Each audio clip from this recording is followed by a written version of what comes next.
សួស្តីបងប្អូនខ្ញុំជានិចចាដើរចូលព្រៃដើរហៅផ្សិតតើយឃើញផ្កាចាហួយវិញនេះស្អាតទេបងប្អូនអើយចង់តែបេះឃើញស្អាតចឹងណាតែបេះទៅកាន់ចុះកាន់ឡើងវាទាំខ្ទេចអស់ដើមវាទូចនឹងខ្សាច់ស្អាតមែនតើ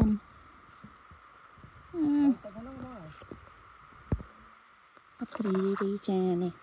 មើលទំហំគេហើយមើលទំហំចាក់ស្ដែងចាប៉ុណ្ណឹងបើថាអត់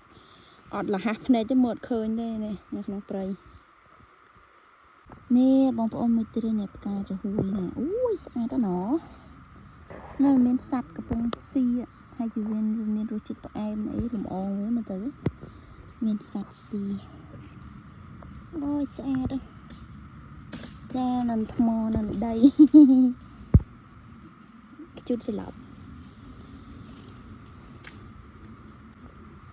បាយបាយបងប្អូនជួបគ្នានៅវីដេអូក្រោយទៀត